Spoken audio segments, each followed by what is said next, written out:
Shalom, selamat pagi semuanya. Wah, sudah lama kita tidak berjumpa. Ya.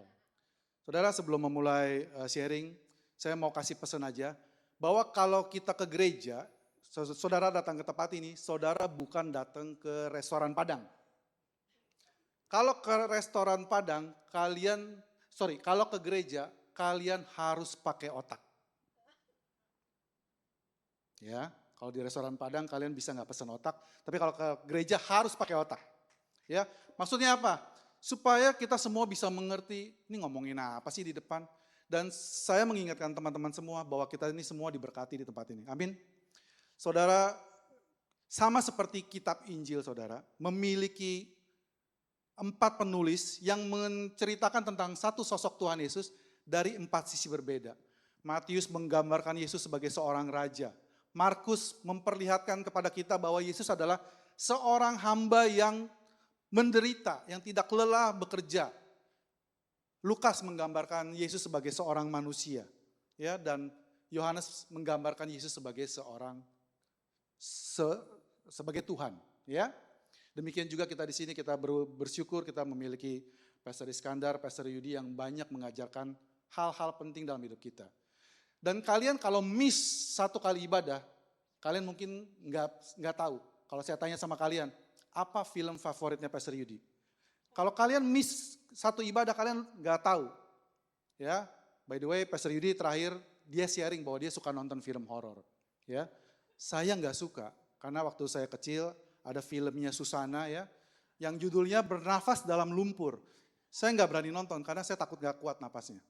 Ya, jadi pagi ini saya mengajak kita semua jalan-jalan ke masa lalu. Kita mau cerita, nah ini Pastor Lita minggu lalu bilang begini, kalau datang ke gereja, kita hanya ngomongin satu orang, satu pribadi, yaitu Tuhan Yesus. Kalau dari ibadah saudara dengar tentang si Daud, tentang Samson, tentang siapapun itu, semua fokus kita harus kita ambil adalah tentang Tuhan Yesus. Karena di gereja, mimbar adalah tempat di mana nama Tuhan Yesus ditinggikan. Amin saudara. Seperti saudara tahu, bangsa Israel itu menerima hukum Taurat dari Musa. Sewaktu mereka keluar dari Mesir. Dan Tuhan mengizinkan mereka mengembara 40 tahun. Padahal perjalanan ini kalau kita jalan terus, para ahli percaya ini cuma memakan waktu hanya beberapa minggu. Ya, tapi karena kedegilan hati mereka, Tuhan membuat mereka muter-muter di padang gurun. Kalau saudara dengar kata muter-muter, saudara jangan berpikir mereka setiap hari jalan kaki long march. Enggak saudara. Kebanyakan dari perjalanan bangsa Israel di padang gurun itu mereka kebanyakan campingnya. Ya, jadi berkemah di satu tempat, mereka buka tenda, tabut perjanjian, kemahnya Musa didirikan. Mereka bisa stay di situ bertahun-tahun bahkan.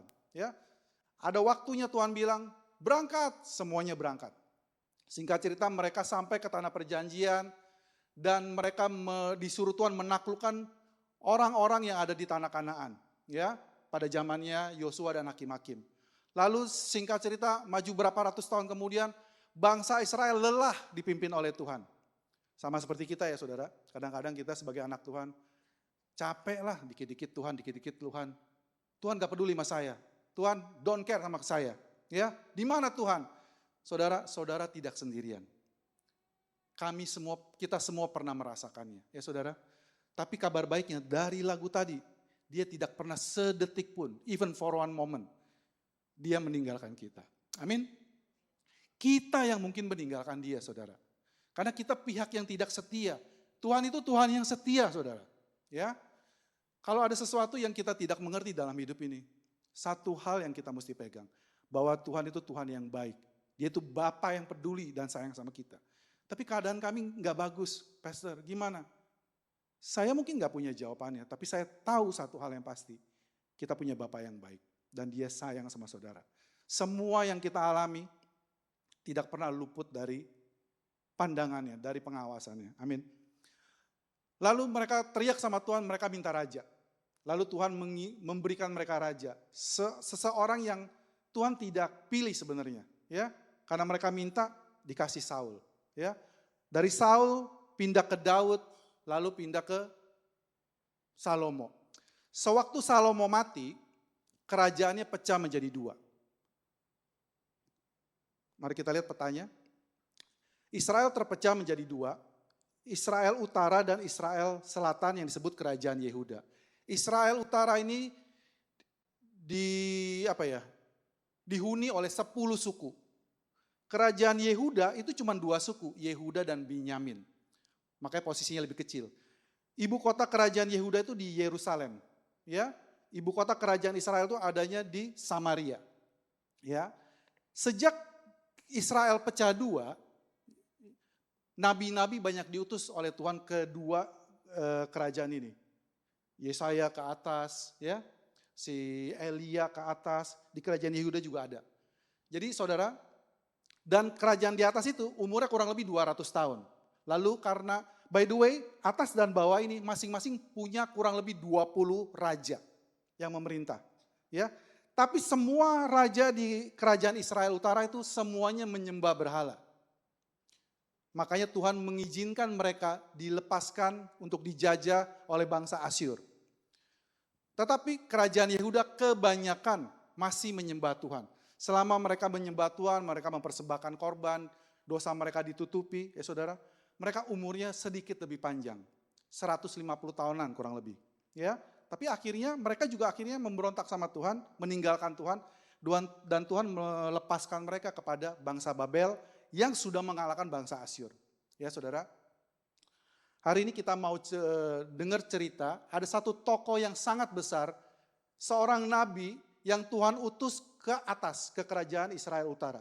Ya, mari kita lihat ceritanya. Orang ini bernama Nabi Elia. Saudara, kalau di Israel, ada 2 tokoh yang sangat penting buat bangsa Yahudi. Yang pertama adalah Musa, sang pemberi hukum. Ya, dia menerima hukum secara langsung dari Tuhan, dan Musa mendeliver kepada bangsa Israel. Elia ini tugasnya sebagai penegak hukum.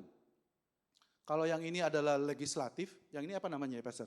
Pokoknya pengeksekusinya, ini polisinya, ini jaksanya. Ya, kalau ada kesalahan tak tuntut kowe. Itu si Elia, ya.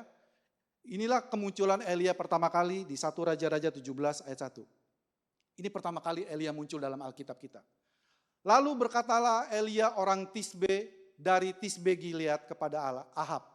Demi Tuhan yang hidup, Allah Israel yang kulayani, sesungguhnya tidak akan ada embun atau hujan pada tahun-tahun ini kecuali kukatakan. Lalu Elia pergi. Dan saudara tahu ceritanya, karena nubuatan dari Elia ini, Israel tidak turun hujan selama 3,5 tahun. Minggu lalu juga Pastor Lita bilang, waktu terjadi kekeringan, Tuhan mengirimkan Elia ke sungai Kerit. Sungai yang kecil, saudara. Kenapa Tuhan gak kirim ke sungai Yordan yang gede?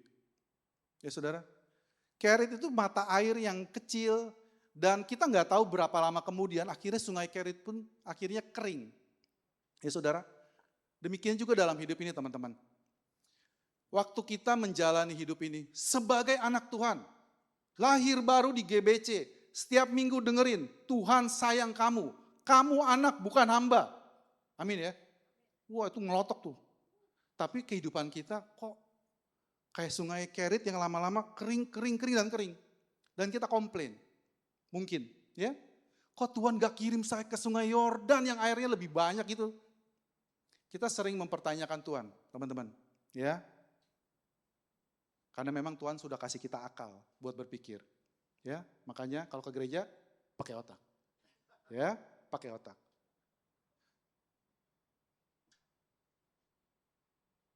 Elia dikirim ke sungai Kerit dan sungai itu kering.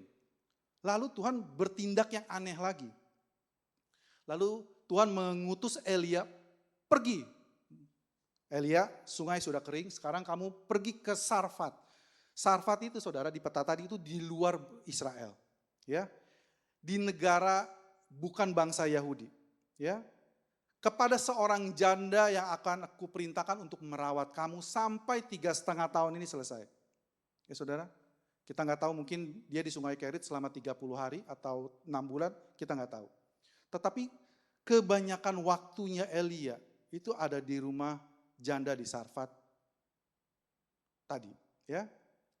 Dan saudara, sewaktu Elia tinggal di Sungai Kerit, dia kan cuma minum doang dari situ. Dari mana makanannya Elia? Tuhan juga aneh lagi.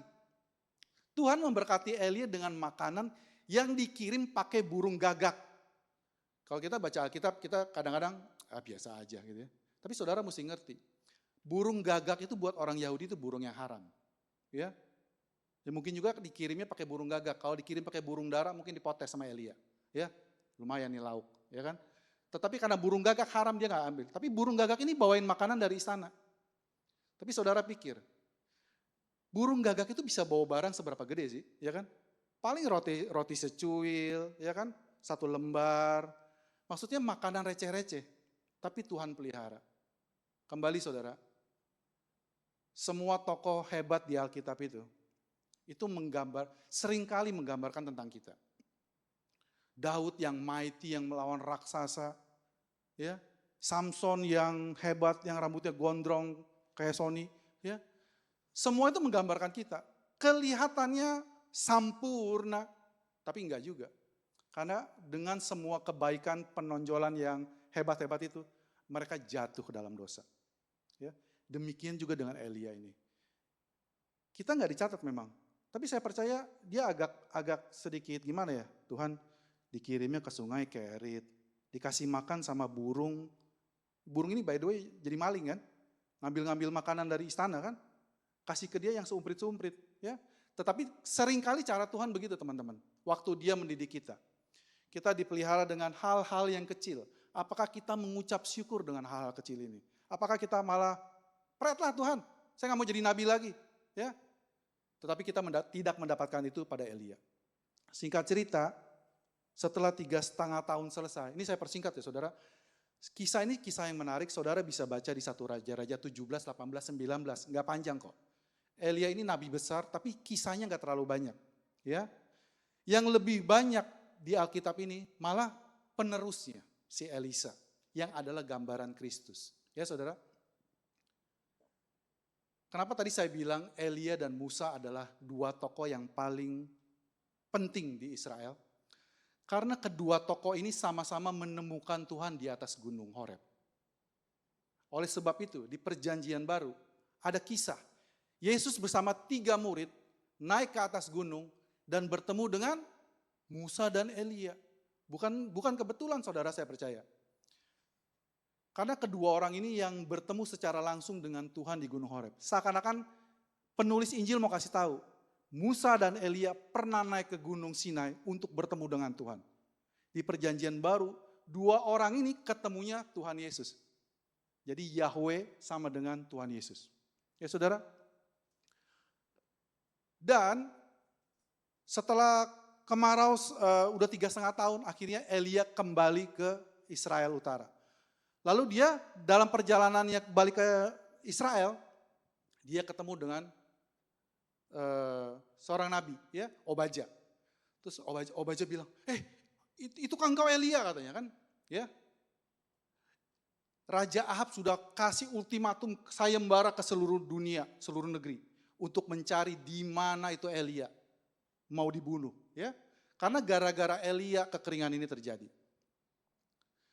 Terus Elia bilang gini sama Obaja, kamu kasih tahu ke raja, besok saya mau ketemu sama dia. Tapi Obaja takut, karena Obaja pikir jangan-jangan ntar saya kasih tahu kabar baik ke Raja Ahab. Raja Ahab, Elia sudah ketemu, kamunya nggak muncul. Ya, kayak kebanyakan orang Konoha, janjian jam berapa nggak nongol-nongol, gitu kan? Bilangnya udah jalan padahal masih di kamar mandi. Ya, itu orang Konoha, orang kita enggak. Ya. Terus akhirnya Elia bilang, enggak lah, aku pasti datang. Singkat cerita, ketemulah Ahab dan Elia.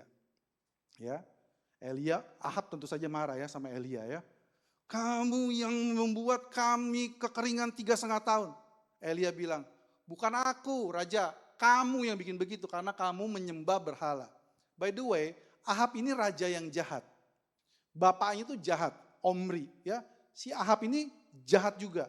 Tapi dia punya istri yang lebih jahat. Ya, saya nggak ngomongin istri-istri di sini, kembali lagi.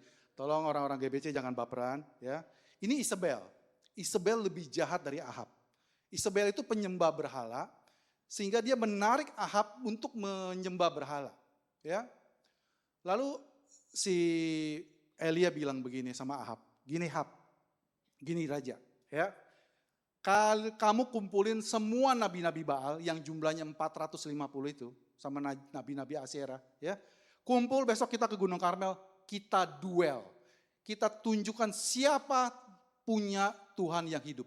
Baal atau Yahweh. Ya, tantangan yang menarik ya saudara. Ini tontonan abad ini pada waktu itu. Ya. Itulah kenapa tokoh Elia ini sangat dihormati oleh bangsa Israel. Karena ini adalah momen penentuan siapa itu Tuhan. Ya saudara, singkat cerita, semuanya kumpul di Gunung Karmel.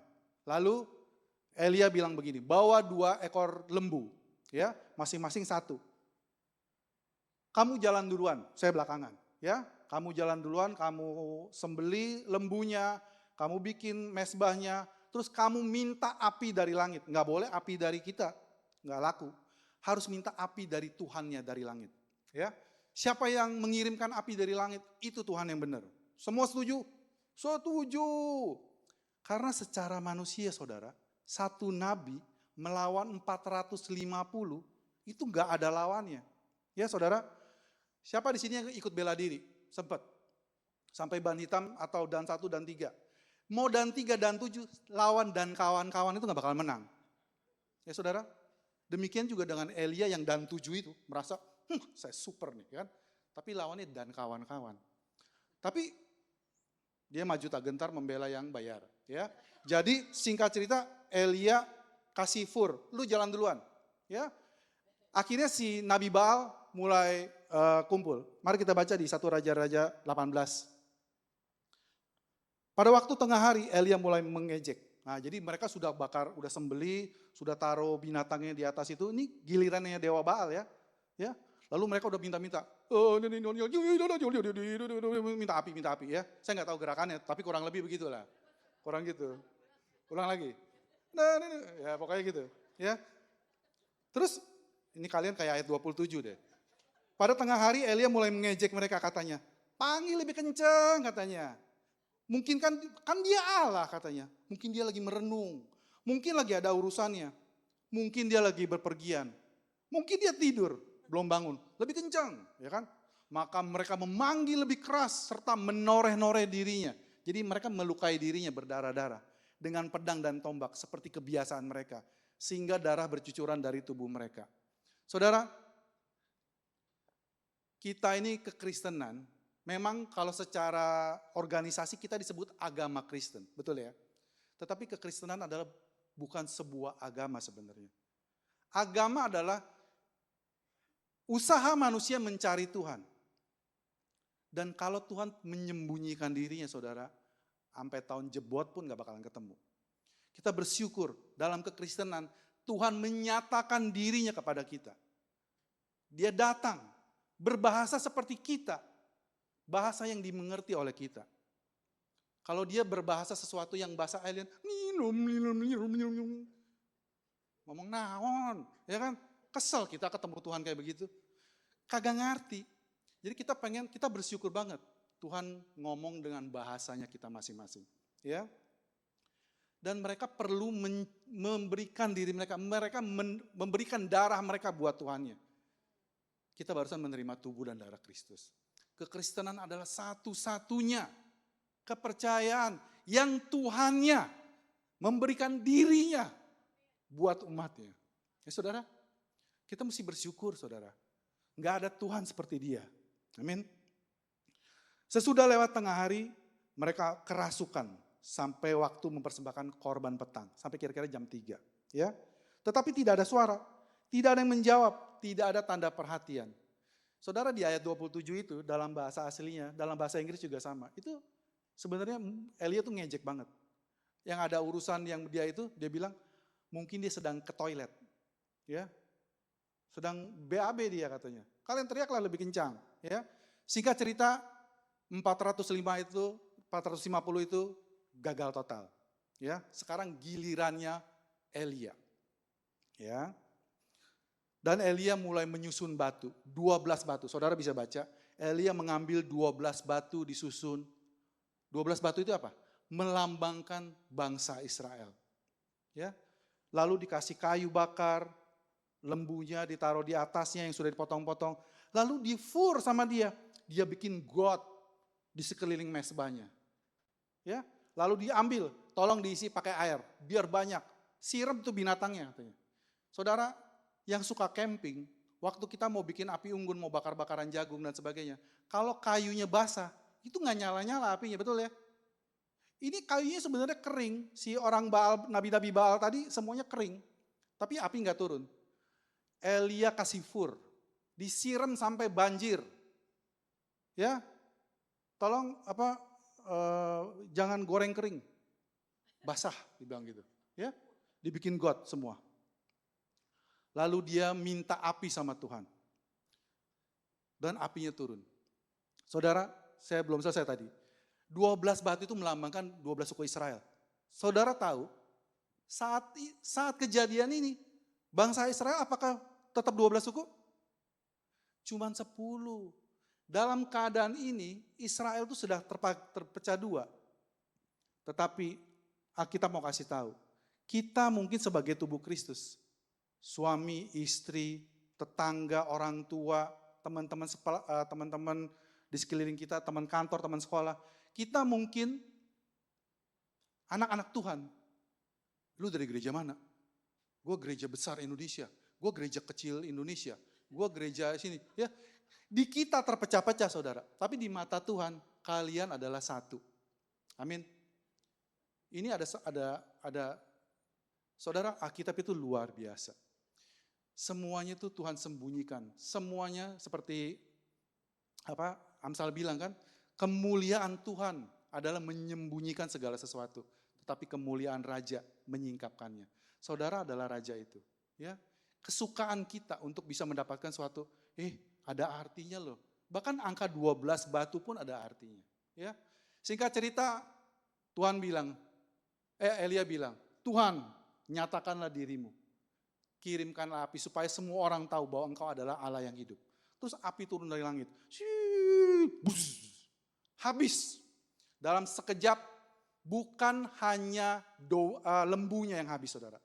Kayunya tandas jadi bubuk. Batunya yang 12 itu jadi bubuk. Airnya kering semua. Ini apa artinya, saudara?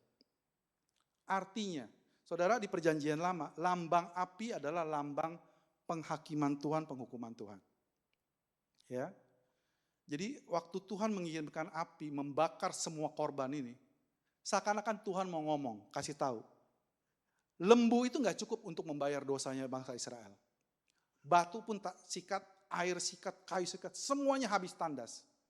Tapi saudara bisa lihat gambar yang satu lagi. Waktu Yesus disalib, saudara. Waktu dia menyerahkan nyawanya. Anak domba Allah yang hidup, saudara. Ya, waktu dia disalib, dia bilang, Bapa, ya, ampuni mereka karena mereka tidak tahu apa yang mereka perbuat. Tidak ada orang waras, ya saudara, yang lagi disiksa, disalib, dipermalukan, dihukum bukan karena kesalahannya, dia bisa mengampuni orang-orang yang nyiksa dia. Saudara, kita disalib aja di jalanan kita bisa maki-maki. Ya, parkiran kita ada yang berdiri di jalanan, di tempat parkir kita, apa lu, bisa jadi Hulk kita. Ya, saudara paham ya? Kita itu begitu. Tetapi kita bersyukur kita punya Tuhan yang demikian. Dan waktu Yesus menyerahkan dirinya, api kemarahan Tuhan itu membakar dosa di tubuhnya Kristus. Kita nggak lihat itu, saudara. Tapi Yesus bilang begini, aku haus. Saya percaya itu adalah momen di mana api kemarahan Tuhan membakar semua hukuman dosa kita semua. Dosa saudara dan saya di atas salib. Dan Yesus bilang, aku haus. Dan waktu hukuman itu selesai semua, korbannya masih hidup, saudara. Yesus masih hidup. Yesus masih ada. Istilahnya yang saya mau sampaikan kepada saudara adalah, penghukuman Tuhan itu selesai, korban itu lebih dari cukup. Ya saudara, Kami tidak pernah bilang karena kalian sudah diselamatkan, pasti diselamatkan. Saudara, by the way, kalian pasti diselamatkan, amin.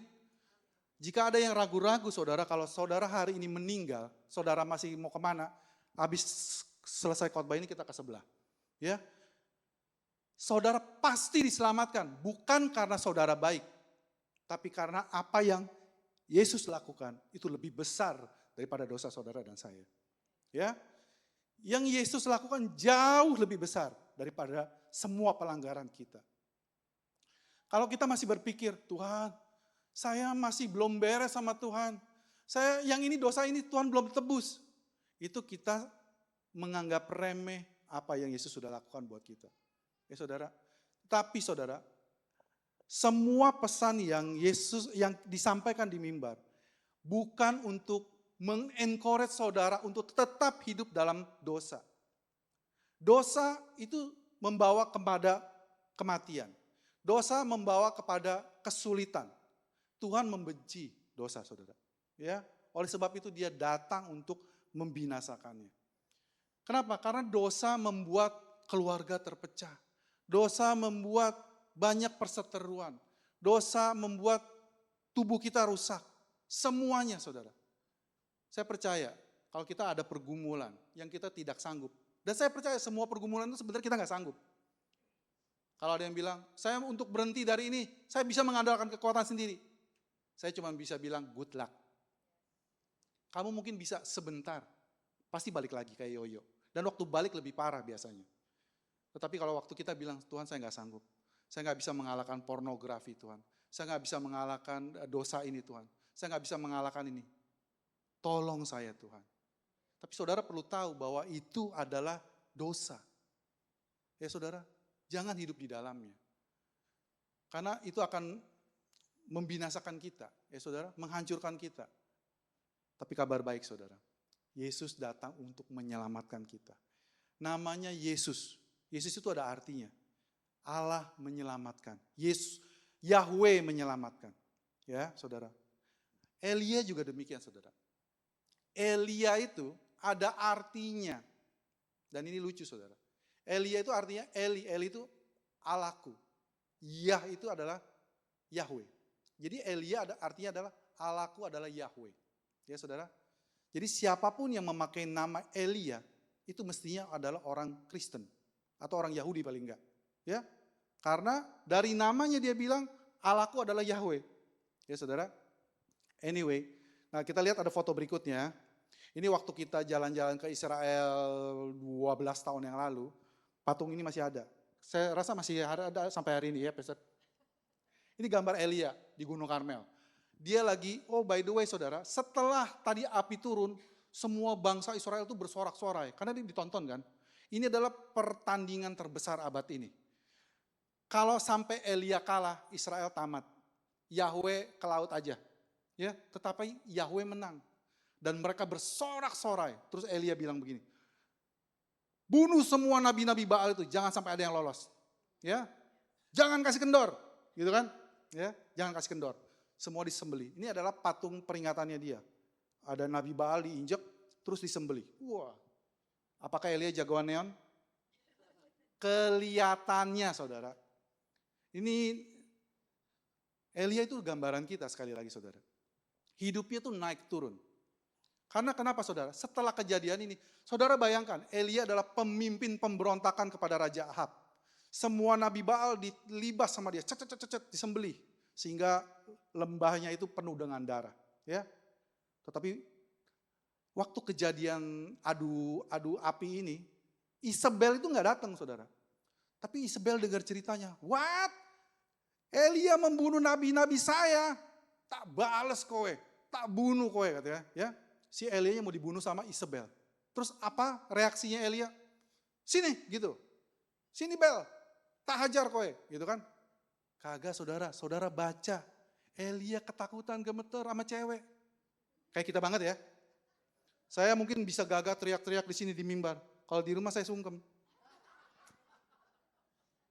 Ya. Ya gitulah. Para laki-laki sadar diri ya. Ya. Kita itu sama kayak Elia. takut sama perempuan. Pret banget kita emang. Ya. Terus setelah kejadian sembelih-sembelihan tadi, 1 Raja-Raja 18 berikutnya. Lalu Ahab pergi untuk makan dan minum, tetapi Elia naik ke puncak Gunung Karmel. Ini juga unik sih. Ahab itu nabi-nabinya barusan dibantai, tapi dia pergi makan minum. Ya. Terus Elia naik lagi ke puncak Gunung Karmel, lalu dia membungkuk ke tanah dengan mukanya di antara kedua lututnya. Saya nggak perlu peragakan, tapi saudara kurang lebih tahu ya. Dia berlutut begini. Ya. Setelah itu dia berkata kepada bujangnya, naiklah ke atas, lihat ke arah laut. Bujang itu naik ke atas, dia melihat dan berkata, gak ada apa-apa bos katanya. Ya. Terus pergilah sekali lagi, demikian sampai 7 kali. Saudara, jadi dia melakukan itu. Berlutut, nungging, cium tanah, terus lihat. Ada awan gak? Suruh bujangnya. Bujangnya gini, gak ada awan. Nungging lagi, cedur 2 kali, sampai 7 kali. Singkat cerita, setelah 7 kali bujangnya bilang, ada awan sekecil gini, telapak tangan katanya. Wah, kita mesti buru-buru karena bakalan hujan turun katanya. Singkat cerita, setelah kejadian tadi, hujan turun lagi setelah 3,5 tahun. Lalu singkat cerita si Elia lari karena takut dibunuh oleh Isabel. Ya, Isabel deh, ya. Dengar namanya gitu ya. Lalu dia tertidur, by the way, tertidur dia. Lalu Tuhan datang. Elia, kamu ngapain di sini? Ya. Kita baca di 1 Raja-Raja 19. Ini respon Elia waktu Tuhan tanya dia ya. Kamu lagi ngapain Elia katanya? Jawabnya, aku bekerja segiat-giatnya bagi Tuhan Allah semesta alam. Karena orang Israel meninggalkan perjanjianmu. Mereka menyembah berhala dan sebagainya ya. Meruntuhkan mezbah-mezbahmu nih. Aku nih meruntuhkan mezbah-mezbahmu. Membunuh nabi-nabimu dengan pedang katanya. Hanya aku sendiri yang masih hidup. Dan mereka ingin mencabut nyawaku. Ini Elia bilang musuh itu membunuh nabi-nabi, semua nabi kecuali saya. Jadi saya sendirian yang bekerja keras katanya ya. Jawabnya, aku bekerja segiat-giatnya bagi Tuhan. Ini di ayat ke-14. Allah semesta alam karena orang Israel meninggalkan perjanjianmu. Jadi Elia mau ngomong, orang Israel semua meninggalkan Tuhan kecuali saya. Ya. Meruntuhkan mezbah, diulang lagi persis kan? Hanya aku seorang dirilah yang masih hidup dan mereka ingin mencabut nyawaku. Terus ini jawaban Tuhan sama Elia. No, aku meninggalkan 7.000 orang di Israel. Semua orang yang tidak sujud menyembah Baal dan mulutnya tidak mencium dia. Saya perjelas ini saudara. Waktu Elia setelah kecapean menyembelih ratusan orang, dia ketakutan sama Isabel, takut dibunuh, dia lari. Lagi dia lari, Tuhan nyamperin dia. Elia, kamu ngapain? Makan ini. Karena Tuhan suruh dia pergi ke gunung Horeb lagi, ke gunung Sinai lagi. Tempat di mana Musa menerima hukum. Ya. Setelah itu kejadian berulang kali sampai akhirnya dia makan. Karena dia perlu makanan dan dia berpuasa 40 hari berjalan sampai ke gunung Sinai lagi. Ya. Sampai di gunung Sinai Tuhan tanya, Elia kamu ngapain aja kerjanya? Wah Tuhan, saya kerja keras, saya datang ke GBC Tuhan, gereja masih tutup, gembalanya belum datang, pengerjanya belum datang, saya udah duluan. Saya udah sapu-sapu bersih semua, saya rapiin kursi, saya udah siapin listrik semua, semuanya udah enak. Datang, yang lain terlambat semua Tuhan. Ya, saya Healing Night datang, Zoom online datang, offline datang, bahkan acara yang GBC nggak bikin saya datang Tuhan. Semua jemaat yang lain pret Tuhan, hanya saya sendirian bekerja keras. Kurang lebih begitulah Elia ngomongnya. Ya. Padahal waktu dia ketemu Obadja bilang, aku menyembunyikan 100 nabi yang masih taat sama Yahweh. 50 dan saya setiap hari kasih makan mereka. Diem-diem karena takut ketahuan Ahab. Jadi Obadja mau bilang, Elia ente gak sendirian, som-som. Ya. Tapi itulah kita saudara. Kita itu waktu kita bekerja, bukan hanya buat Tuhan mungkin, buat perusahaan kita, buat sekolah kita merasa kita yang paling rajin sendiri. Ya, di jalanan kita yang paling pintar sendiri, betul? Yang lainnya, goblok. Disalip, dipepet, gak kasih klakson, sen kiri, belok kanan, gitu kan? Itu di jalanan. Ya, semuanya bodoh kecuali kita. Ya, itu kita Elia banget. Tapi Tuhan bilang apa? Enggak, aku meninggalkan 7.000 orang yang tidak mencium Baal. Bukan kamu sendirian. Terus saudara, ada satu kalimat, saya nggak masukin di sini. Tapi itu sebenarnya drastis banget. Waktu dia menyombongkan diri, ayat berikutnya itu Tuhan bilang apa? Kamu harus ke sini, urapi dia sebagai raja dan sebagainya. Lalu kamu pergi ke Elisa. Dia akan menggantikan kamu. Apa pesan Tuhan saudara? Waktu kita sombong sama Tuhan. Tuhan, seumur hidup saya dari kecil, saya belum kerja loh Tuhan. Saya sudah kasih persepuluhan. Sampai saya dewasa, tapi Tuhan jarang tolong saya ternyata sekarang ini. Tuhan ada apa di kau dengan saya ya? Cari gara-gara kau Tuhan? Hah? Ya? Tuh, dia marah sama Tuhan. Saudara, saya percaya kita semua pernah melaluinya, betul? Kalau kalian tidak pernah marah sama Tuhan, nggak pernah bertanya, kenapa ini terjadi Tuhan? Saya cuma mau bilang saudara bohong banget. Bohong banget. Kita terbuka saudara. Kita semua pernah marah sama Tuhan. Kita mempertanyakan keputusan Tuhan. Kayaknya kurang adil pendapatmu Tuhan. Kayaknya kurang berhikmat di kau Tuhan. Mestinya begini loh, cara saya ini yang paling bagus Tuhan. Kita ngajarin Tuhan. Tapi kembali saudara, biarlah pagi ini kita semua diingatkan. Tuhan itu adalah Tuhan. Dia berdaulat atas hidup kita. Dan kabar baiknya, dia Tuhan yang berkuasa itu bukan hanya ingin menjadi Allahnya kita. Dia bilang kamu adalah anakku sekarang di dalam Kristus.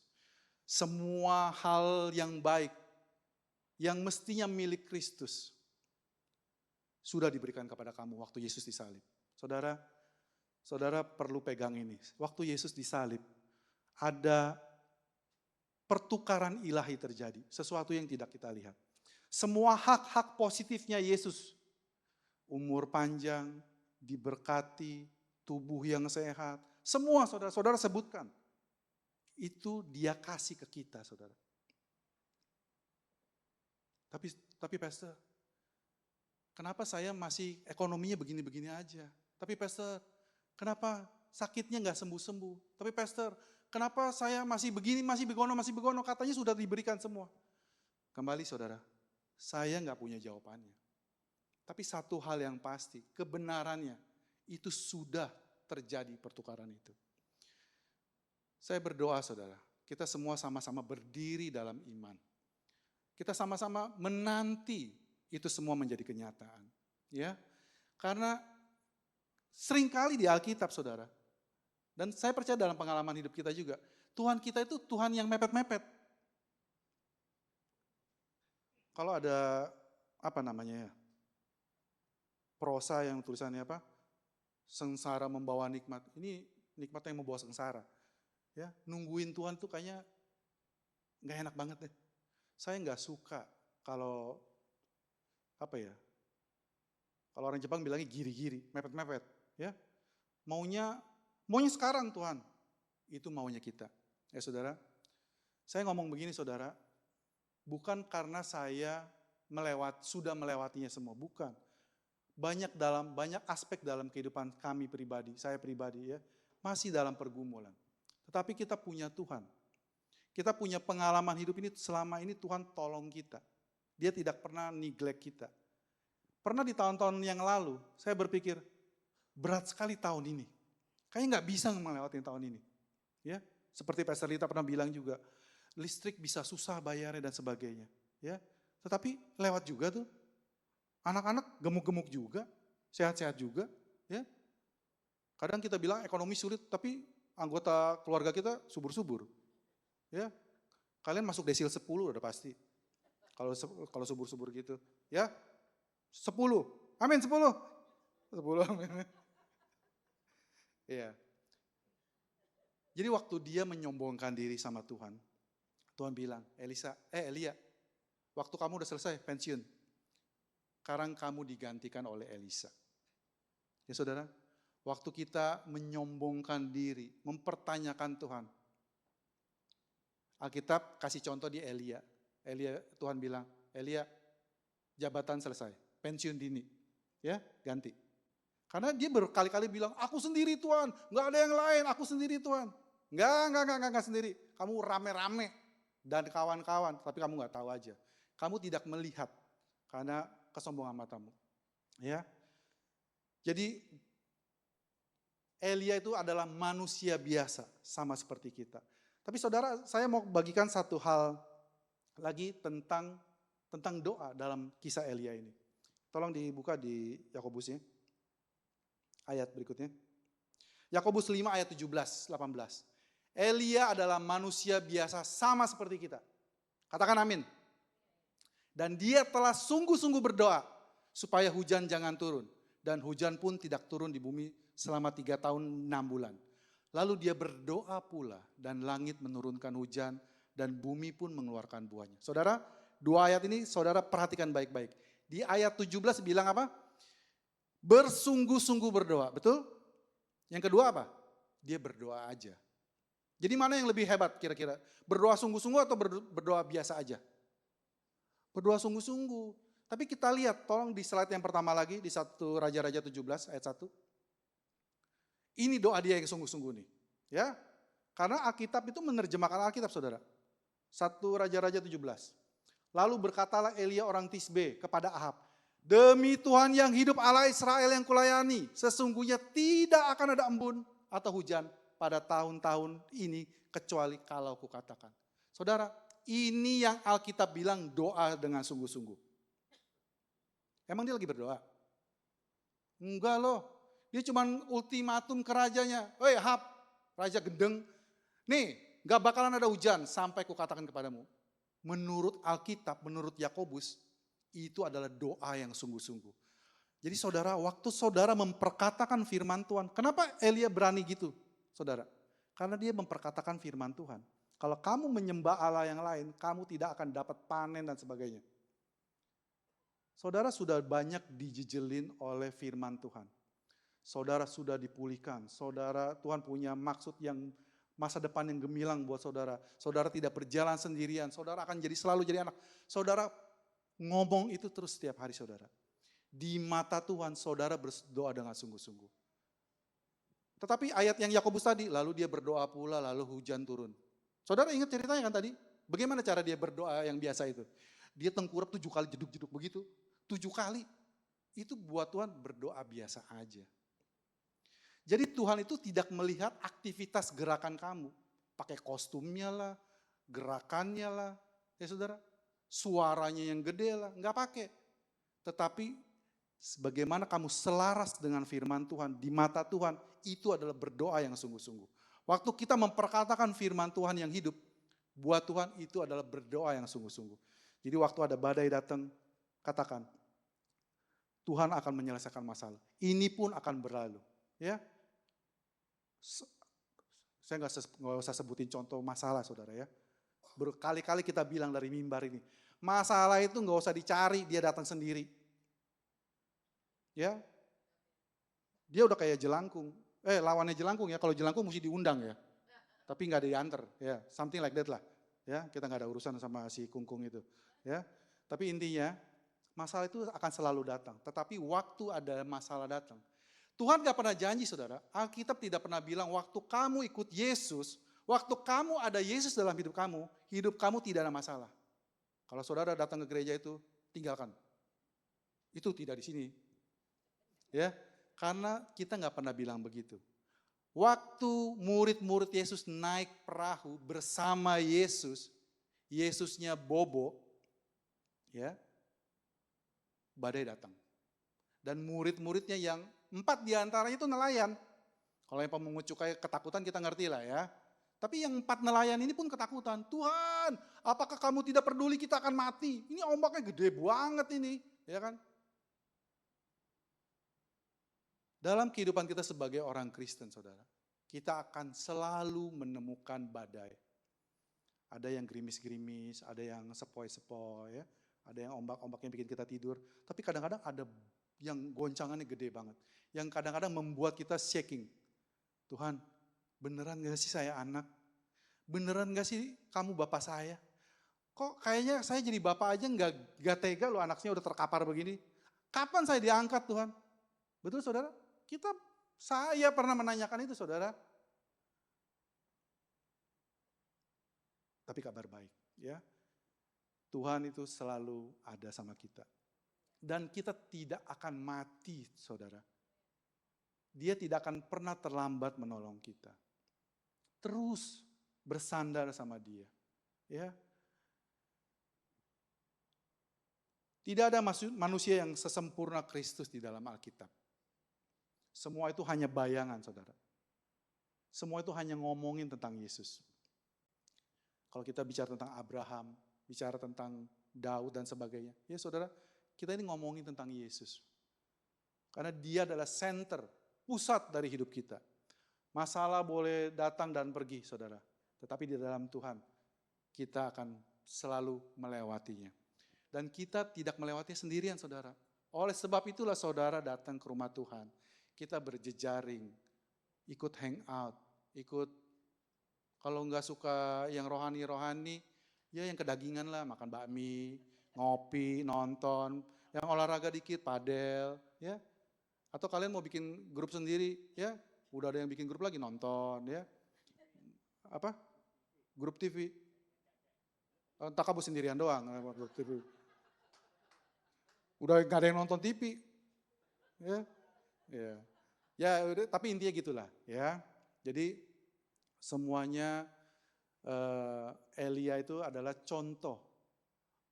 Dia itu nabi yang besar, saudara, ya.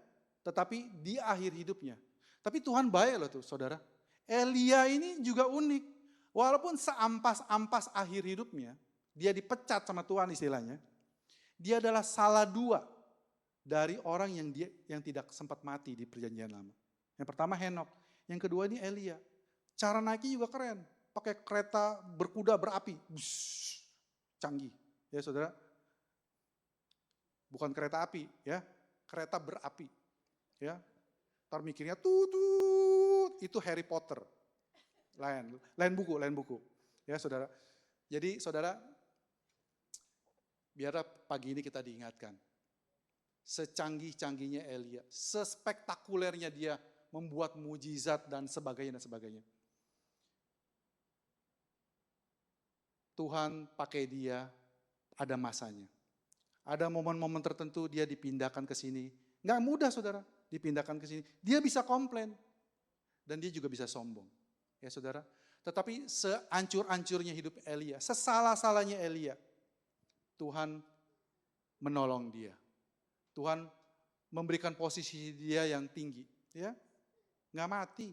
Dan waktu Yesus hidup ribuan tahun setelahnya, dia berkesempatan ketemu dengan Tuhan secara fisik, eyes to eyes, ya, muka dengan muka di gunung yang tinggi itu, yang kita percaya adalah Gunung Hermon, ya saudara.